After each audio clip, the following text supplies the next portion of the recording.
Okay, guys, this is my 33,000 mile review of the 2019 Chevrolet Bolt EV. This is the good, the bad, and the ugly. So if you don't disagree, if you do disagree with me, then this is just my opinion. Your opinion is totally different than what mine is. But at 33,000 miles, this car has given me no problems. Everything still works. I'm still getting max range. I just drove 37 miles and I still have 204 miles left, so no battery loss, no battery capacity loss. The car has 33,056 miles. Everything still works. The car is great. I haven't done any car really. The only thing that you need to do is a tire rotation every 6,000 miles if you choose to do so. I add the washer fluid, and that's really it. Okay, and then no problems with the drive unit. It's got more than enough power. It gets up and goes. I mean, people complain that it's slower than the Tesla, but really it's fast enough. I don't know why you would need to go much faster. I've taken this car to Maine from Florida and back. I've taken it from Tampa to Miami and back, from Tampa to Ohio and back. I've done many road trips. The only problem with Electrify America is they have less stations than Tesla does. So if you're doing a trip up to Ohio from Florida, you will have a problem in West Virginia. They do not have any real fast charging stations in West Virginia for anything other than Tesla. I did get stuck because I did unplug sooner than I needed to. I didn't calculate the mountains into my trip. So that is something that if you're going to do a long road trip, you do need to factor in the elevation into consideration, and you do really need to really give yourself a buffer. I had usually left myself a 15-mile buffer, and after that trip to Ohio, I learned 15-mile buffer is not really enough. I ran out of charge within 6 miles of my next fast charging location in Ohio. So now I leave myself 30 miles. 30 miles will get me to where I'm needing to go with elevation changes with approximately 10 miles of range remaining. So 30 miles is a good buffer. The guessometer, it's just that, it's a guessometer. It'll tell me I have 10 miles of range left and it'll just die on me. So never trust that. The minimum range is probably as close as you're going to get when you're on the highway. However, the minimum range is also not 100% accurate either, because when I died with 10 miles of range, that was 10 miles of minimum range left. So you're never really going to know when you get down, because the battery meter, it's going to start flashing orange and you will lose all of your range estimates. So you will never know when you're about to run out of electrons. It just dies and just goes flashing yellow, orange. So yes, it is kind of a design that I'm not happy with. I don't like the fact that I can't see down to the last drop how many miles I have remaining, and I also would like to see maybe a percentage meter like Tesla has. But I mean, other than that, the car is great. It drives, it's very reliable. I do love the Android Auto part of the car. The only issues I have with the car, these are my own personal complaints, is the fact that the infotainment is so laggy and so slow. For instance, if I want to go home, I'll hit this and it takes 1, 2, 3 seconds to actually respond to go back. I've complained about this to Chevrolet. They say this is normal operation. I've had issues with my blind spot detection on the mirrors. The little indicators right there on the mirrors, they once in a while will flash, and they will just keep flashing for my whole drive until I reset the vehicle. So that's another issue that I've experienced with this vehicle. Issue that I have with this car is the app, the mobile app. It's so laggy and so slow. I do wish they would improve on that, and I hope they do in the future, because I've given my feedback to OnStar about how slow the app actually is to respond. Yeah, I understand that it takes time to contact the server and come back. However, other manufacturers are faster. Tesla responds in a much faster time frame. So there's no reason why GM can't do the same. The only difference is Tesla has an always-on LTE connection to the car, where General Motors is not always on. General Motors, it enables the connection once you trigger that command. So that's where the latency is with General Motors. Now, the things I hate about owning a Bolt is the service experience. The service experience is you have a nationwide service availability, but it's not that great of service. They don't really do a good job of taking care of their customers. When I go to the dealer, a lot of times they only have one electric vehicle technician at the dealer. Some of them have two. Depending on where you are in the country, you may have two, maybe three. Maybe in California, you have more than three, maybe. But in Florida, you're lucky to have a dealership that has two. Most of the locations in my area in Tampa only have one electric vehicle technician who is not really able to diagnose the car while I wait for it, where you can with an internal combustion vehicle. Most of the time, they make me leave the vehicle with them. It's a fight to get a loaner with General Motors, and they always tell me they don't have any available until they require me to leave the vehicle, and then all of a sudden, miraculously, they find one. And it's always an internal combustion vehicle, and it's usually one of their very low-end vehicles that doesn't even have cruise control. So they don't even give you a comparable vehicle to drive. There's only one dealership in the Tampa, St. Petersburg area that actually will give you a Bolt loaner if you request it. But other than that, Chevy customer service is not any help at all. Once you call them, they just refer you to a dealer, which is, I understand, it's understandable. They do need to look at the vehicle. But as far as the actual car complaints, the biggest complaint I have is with the seats. I know a lot of people say they have no problems with the seats, but they are extreme. There is a wide gap. Sorry, my car is a little messy. There is a wide gap between the seats. I could fit my whole hand between the seat and the center console. So there is, and then on this side, there's more than enough room for a bigger seat. But there's no place to put your phone. I took up one of my two cup holders to put a phone mount in here. So now I only have one cup holder that I put my wallet in. We have the two USB ports inside the center console right here that you have. One of my major complaints is this car tends to prefer Apple first. So if you're an Android user and you use Android Auto, if your partner uses an iPhone and you try to simultaneously plug both phones in, it will automatically try to default to the iPhone. Now, you could turn off the Apple CarPlay, but it will default to iPod audio. And half the time, and it doesn't do this all the time, this is what's really weird and a big complaint about the infotainment system on this car, is sometimes when you plug in the iPhone, you can automatically just switch audio back to Android Auto. But half the time, when the iPhone gets plugged in, it cuts all audio from Android completely off. So in order to get your audio back, you have to unplug your device and re-plug it in with the iPhone still plugged into the system.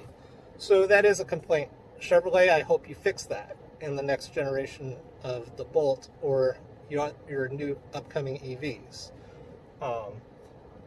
As far as what's been replaced in this car and still waiting to be replaced, I've had door panels. There's right here, the gap opens up, and then it becomes where you can actually see the clips inside there. They've ordered door panels for me. The seat belt, it wears away right here. You're not gonna be able to see it. You can see where it wears away on the trim. This car is less than 1 year old, and it's already worn away here on both sides. So they're currently, those two parts, they're going to warranty those for me. I have, however, waited more than 3 months for those to come in, and only one of them has come in. The center console, the latch that goes right here to open this console up, it broke. That I'm waiting on. I've waited on that for about 2 months now. I understand with this pandemic going on, things are a little delayed. However, this is the second time in this whole year that GM has completely stopped parts production. The first time due to a strike, the second time due to this pandemic. So it's been a very bad year for General Motors. The actual drivability of the car, there's no problems with it at all. The motor, it's got more than enough power to get up and go. I've burned rubber on this car more than enough times when trying to get up and go. Sport mode, it definitely puts more oomph into the go pedal. Now it is front wheel drive. That's another like complaint that I have, because if it was rear wheel drive, it would probably grip the road a little better with the torque that it does have. One of the best things about this car is the regenerative braking.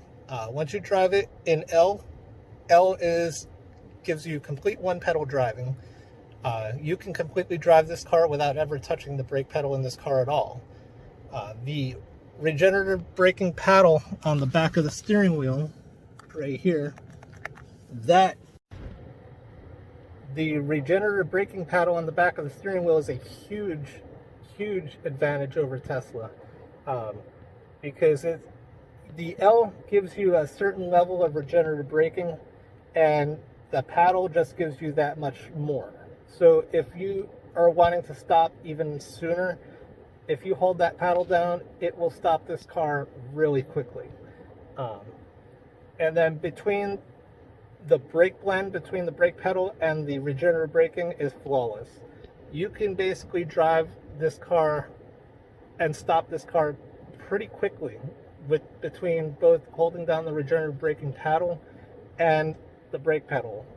It will stop much shorter range than with an internal combustion vehicle just by pressing down the brake pedal. Storage in this car, it does lack in storage. However, the center console, once you open up the center console, it has this insert.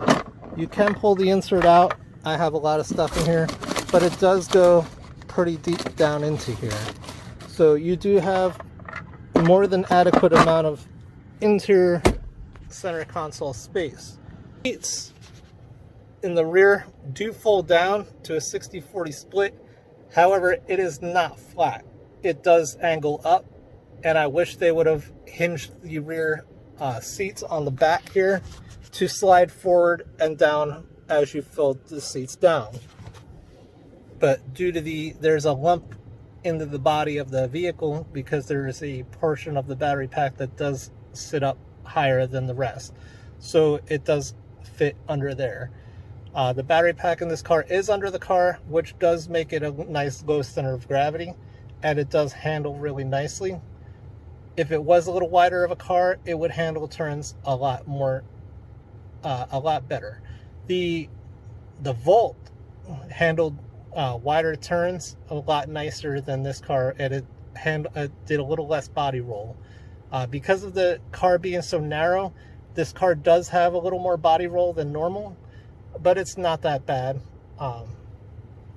If you drive normal, this car is perfect every day. 33,000 miles, not a drop of gas, not a drop of oil, and no real maintenance to the car that is required for the drivetrain. The owner's manual doesn't even state when to change the drive unit oil. In fact, the GM will tell you it never needs changing, but for me personally, as a mechanic myself, I would change it at about 120,000 miles. Every oil needs to be changed. But I mean, the OnStar system, I don't really approve of OnStar. I've used GM roadside assistance twice now. Once in West Virginia when my battery died, and then my battery died once again on me because of my lack of planning. So it's not the car, that was my own fault. I didn't plan properly for my trips, and I was kind of in a rush and decided that I should theoretically be able to make it, and kind of crossed my buffer zone. So that was my own fault both times. However, GM's roadside assistance, each time I've used them, took more than 3 hours to get somebody out to get me a tow. So that is a big flaw. They do use Allstate for their roadside assistance provider, and that is the biggest problem I have with GM roadside assistance. So if you do have AAA, or you do have roadside assistance through another provider, I do recommend you use them first. But the OnStar, supposed to be able to tell them the location of the vehicle. It never does. Both times I've used them, they've never been able to locate the vehicle with GPS. And then with the app, it used to text me when it was done charging. That stopped working. So they have a case open with OnStar to try to get that to work for me. My favorite things about this car is the automatic climate control. The fact that they do have physical buttons here, as opposed to trying to fuss with the touch screen every time. To turn it on and off is the touch buttons on the screen. I always have it set for automatic at 72 degrees. The car does in fact hold temperature very, very, very well. So it is probably the most comfortable automatic climate control system I've ever had in a car. It does have the heated seats, both soft key buttons on the display. And then it does have, this car does have the lane keep assist, so it has a camera up in this, behind this plastic piece right here. And it does have the blind spot detection and rear cross traffic alert. You can change your alerts for the collision detection from here, from your distance. And then it does have, you can control your Android Auto by touching this little voice key on the steering wheel. You have the option to control your Android Auto from 2 different places. In the energy screen, you do have it does tell you where all your energy is going.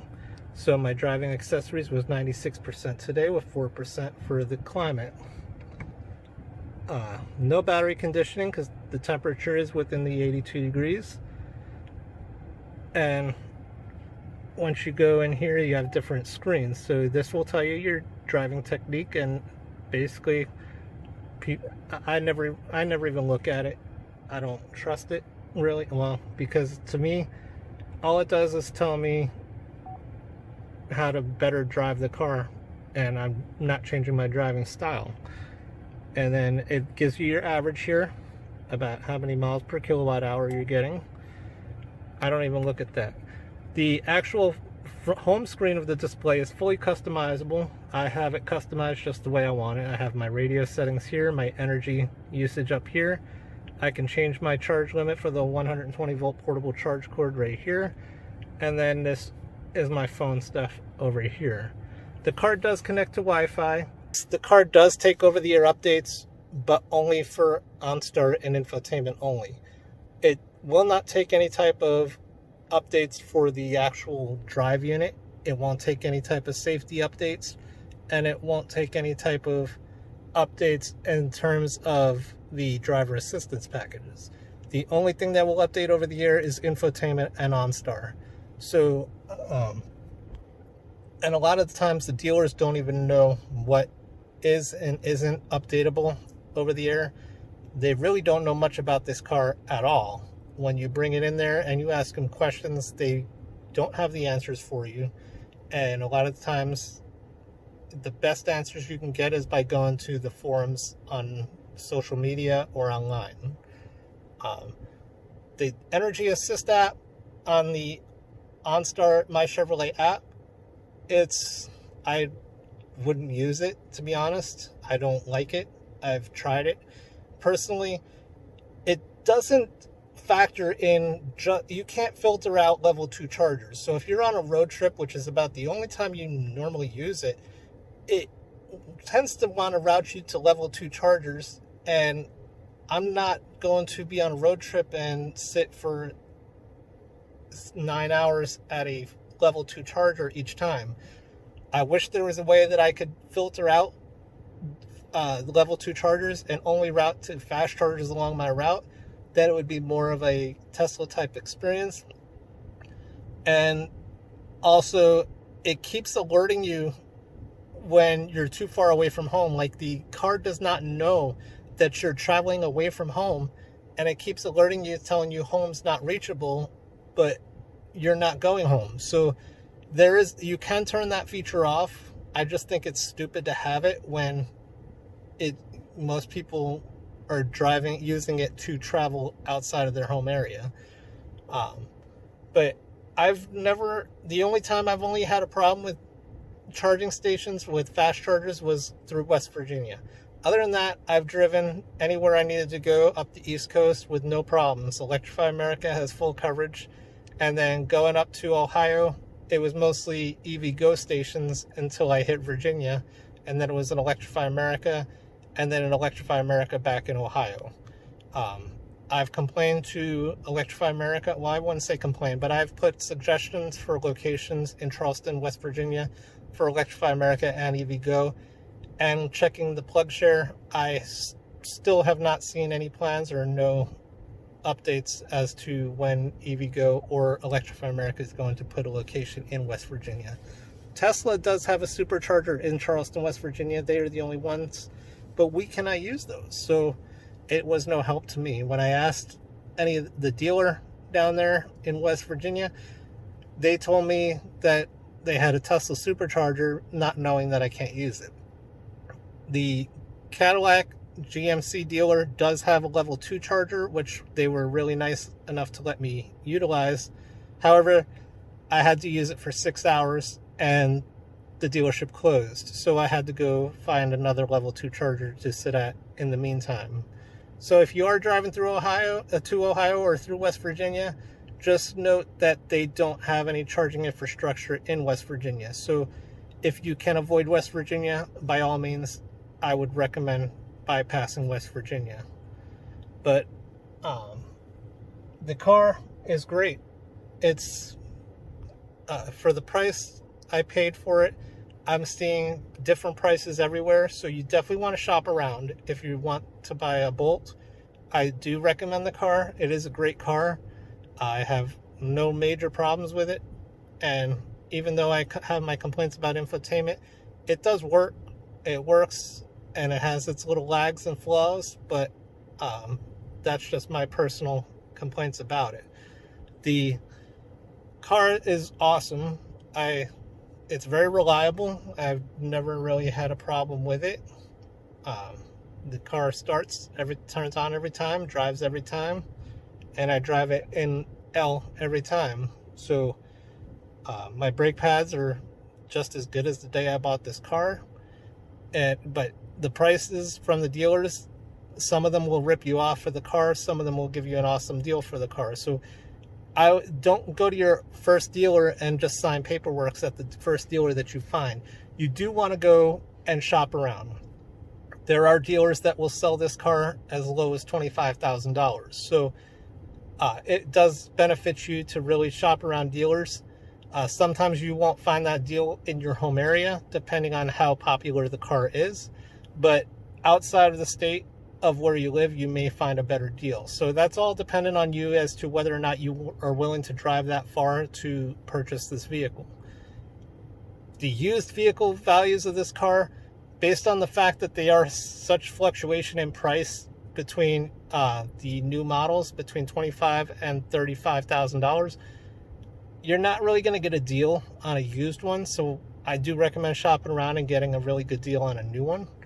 The used ones will come down as soon as they have a actual set price instead of the fluctuating prices so much. Compared to the Tesla though, the charging on this car on the fast charger is a 50 kilowatt charging standard. So it is a little slow compared to other vehicles such as the Tesla Model 3, which will charge at 150 kilowatts. So when I'm traveling, it takes me about almost an hour to get to 80%. And with EVgo, it does stop after I believe 45 minutes to an hour, and then you do have to reinitiate those sessions where Electrify America does not. EVgo will only give you a charge up to 35 kilowatts maximum, so you are sitting there at a much longer time. Electrify America, I've gotten 55 kilowatts out of them. However, I do have issues with Electrify America trying to charge at their locations a lot, but you have to just juggle around charging stations and actually find the one that actually works for your car. If you have a Nissan Leaf, the CHAdeMO seems to be their most reliable unit because they only do have one CHAdeMO connection at any Electrify America station. If you are pulling a trailer with your vehicle, Electrify America does not have a pull by side. I'm probably saying that wrong. They don't have one you could pull along the side of with a trailer hooked up to your vehicle. So you can't even pull through them because they usually have a pole in the middle with a sign on them. So you will have to unhook your trailer and charge your vehicle. I've made the recommendation to Electrify America to do a pull-up with a trailer, and they've taken that request into consideration. If they're going to implement it, I couldn't answer that question. If you want to see that too, please call Electrify America and make that request. Because as we start seeing the GMC Hummer pickup truck coming to market, that's going to be coming to market here within the next year, maybe 2 years now. Maybe with the delay with this pandemic, it may have delayed it to 2022. But you're going to start seeing this thing coming out next year. People are going to start towing their trailers. They're going to need to charge this thing on the road. People are going to be towing their boats. People are going to be towing their campers.